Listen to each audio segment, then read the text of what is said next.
Hello friends, welcome to you in Management Culture. In this video, we will discuss security analysis and portfolio management. Video को आगे देखने से पहले channel को like and subscribe कर दें. Okay friends, in this video we will discuss security analysis and portfolio management. ये security analysis and portfolio management का इंट्रोडक्टरी क्लास है. इस क्लास में हम क्या करेंगे कि security analysis and portfolio management में जो टर्म यूज होते हैं, ये security analysis and portfolio management basically क्या होता है, इसके बारे में हम डिस्कस करेंगे. ओके, तो फर्स्ट हम कहाँ से स्टार्ट करते हैं? सिक्योरिटी से स्टार्ट करते हैं. सिक्योरिटी बेसिकली होता क्या है? Securities are tradable certificate which has financial value. It is basically a negotiable financial instrument that represents some types of financial value in terms of debt securities, equity securities and derivative etcetera. क्या है? ये एक tradable certificate है. It means securities का क्या होता है? Securities यहाँ पे क्या है? एक ट्रेडेबल सर्टिफिकेट है जिसका एक फाइनेंशियल वैल्यू होता है. Okay, tradable certificate it means कि ये क्या है कि ये एक लीगली सर्टिफिकेट प्रोवाइड करता है इन्वेस्टर को.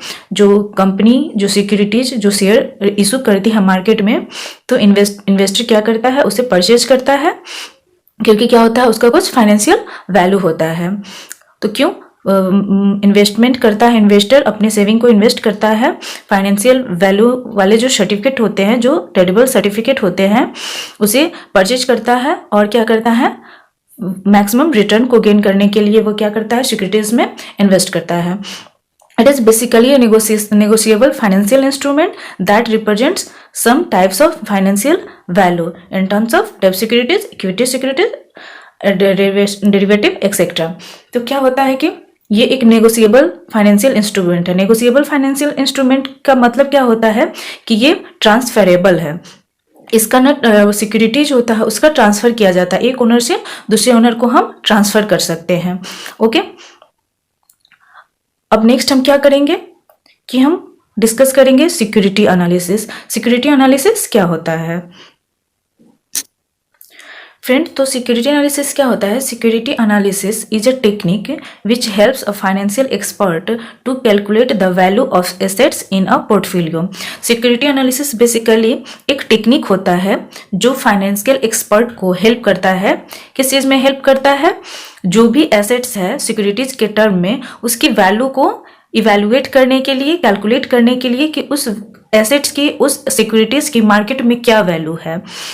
और उसी के अकॉर्डिंग क्या करता है? सिक्योरिटी एनालिसिस्ट होता है, जो फंड मैनेजर होता है, वो अपना पोर्टफोलियो बनाता है कि हमें अपने किस सिक्योरिटीज को कहाँ पे इन्वेस्ट करना चाहिए, किस मार्केट में इन्वेस्ट करना चाहिए, हमें किस मार्केट से सिक्योरिटीज को परचेज करना चाहिए, हमें अपने पैसे को कहाँ कैसे इफेक्टिव वे में इन्वेस्ट करना चाहिए जिससे हमें मैक्सिमम रिटर्न गेन हो. तो इसी के लिए एक सिक्योरिटीज एनालिस्ट को और फाइनेंशियल एक्सपर्ट को सिक्योरिटी एनालिसिस करने की जरूरत होती है. In general security analysis is a analysis of various tradable financial instrument is called security analysis. अगर हम जनरली इन लेमन लैंग्वेज में बात करें तो क्या करता है? सिक्योरिटी एनालिसिस क्या होता है? एक एनालिसिस है किसका? वेरियस ट्रेडेबल फाइनेंशियल इंस्ट्रूमेंट का. क्या जो भी ट्रेडेबल फाइनेंशियल इंस्ट्रूमेंट होता है उसकी एनालिसिस करता है सिक्योरिटी एनालिसिस्ट. उसी को क्या करते हैं? क्या करते हैं? सिक्योरिटी एनालिसिस करते हैं. तो ये क्या करता है? सिक्योरिटी एनालिसिस क्या होता है ना, ये हेल्प करता है क्या करने में? To determine the various assets and the effect of market fluctuation on the value of securities. तो सिक्योरिटी एनालिसिस्ट जो होता है वो सिक्योरिटी की एनालिसिस करके ये फाइंड आउट करने की कोशिश करता है कि अगर मार्केट फ्लक्चुएशन होता है तो जो सिक्योरिटीज होता है उसके वैल्यू पे क्या इफेक्ट पड़ेगा. ओके, अब हम नेक्स्ट बात करेंगे कि सिक्योरिटी एनालिसिस कितने तरह के होते हैं. Types of security analysis. Basically security analysis होता है दो टाइप्स का होता है, fundamental analysis and technical analysis. Fundamental analysis में हम क्या डिस्कस करते हैं, क्या हम जानने की कोशिश करते हैं कि कंपनी की प्रोफाइल कैसी है, मार्केट अपॉर्चुनिटी क्या है और फ्यूचर रेफरेंस क्या होता है. ओके, तो हम यहाँ पे जानेंगे कि फंडामेंटल एनालिसिस बेसिकली होता क्या है। Fundamental analysis helps to determine certain fundamental business factors like company opportunity etcetera. तो क्या करता है फंडामेंटल एनालिसिस में, क्या सिक्योरिटी एनालिसिस करता है कि वो डिटरमाइन करता है जो सर्टेन फंडामेंटल बिजनेस फैक्टर्स है, जैसे कंपनी की प्रोफाइल, मार्केट अपॉर्चुनिटी क्या है कंपनी का, कंपनी के जो शेयर्स जो कंपनी इशूज करती है उसकी अपॉर्चुनिटी क्या है, फ्यूचर रेफरेंस क्या है, ये सब जो बेसिक टर्म्स होते हैं उसे क्या करते हैं फंडामेंटल एनालिसिस में उसकी।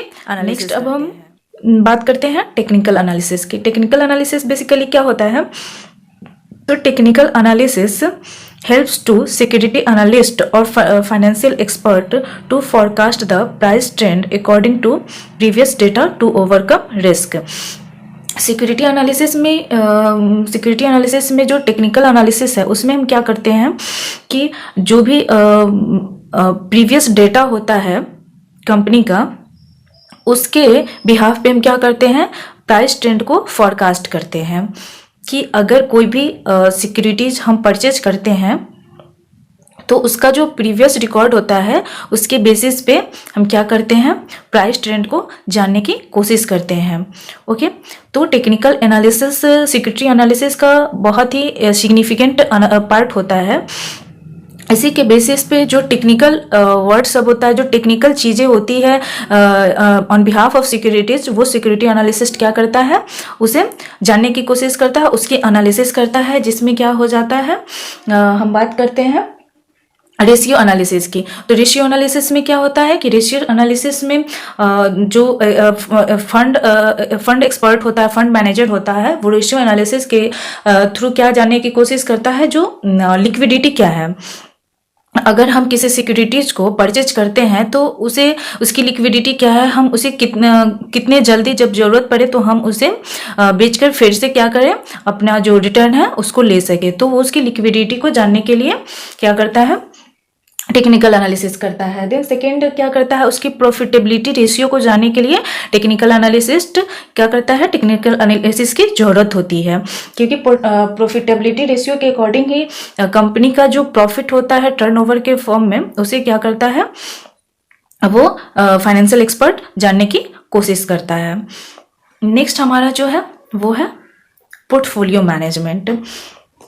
तो पोर्टफोलियो मैनेजमेंट में क्या होता है, बेसिकली हम पहले जानेंगे कि portfolio is a combination of different types of securities. Portfolio basically क्या है, ये कॉम्बिनेशन होता है, क्या होता है, डिफरेंट टाइप्स ऑफ सिक्योरिटीज का।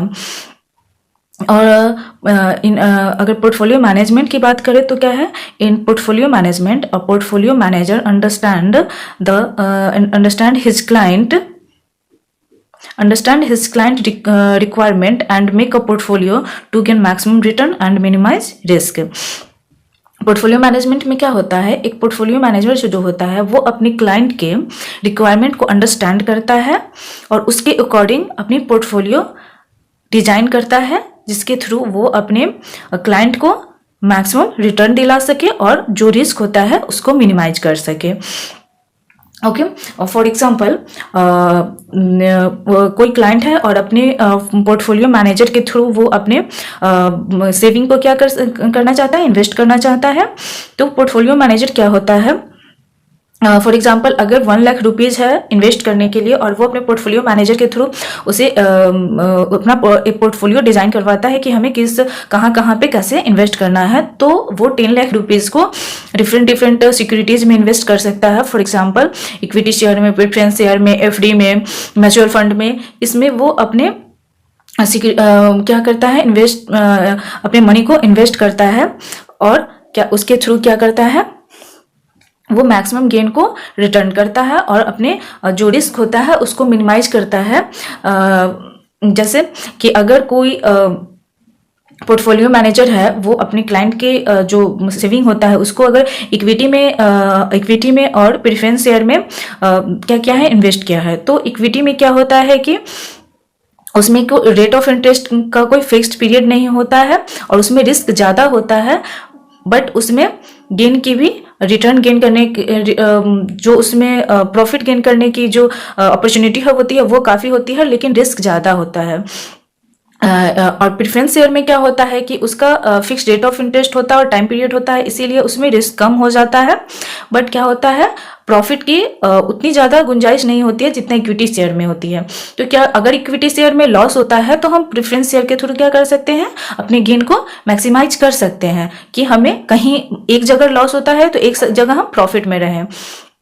उसी तरह से अगर हम किसी साल होता है कि हम प्रेफरेंस शेयर के थ्रू भी अच्छा अपना रिटर्न गेन कर सकते हैं, और इक्विटी अगर इक्विटी शेयर अच्छा कंपनी रन कर रही है, अच्छे से उसका शेयर वगैरह सब बाई और सेल हो रहा है, तो वो अपने क्या करते हैं, प्रॉफिट में से अपने जो शेयर होल्डर होते हैं उसे मैक्सिमम प्रॉफिट देते हैं डिविडेंड के रूप में। तो क्या होता है कि तो जो इन्वेस्टर होता है उसको मैक्सिमम रिटर्न गेन होता है।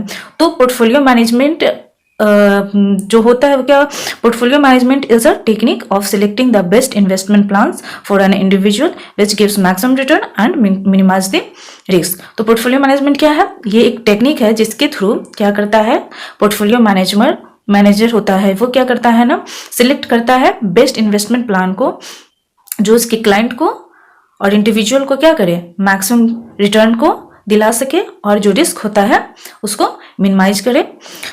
तो फ्रेंड्स नेक्स्ट जो क्लास है हम उसको अगले वीडियो में डिस्कस करेंगे, और आगे आप देखने के लिए चैनल को प्लीज़ लाइक एंड सब्सक्राइब कर दें। Thank you.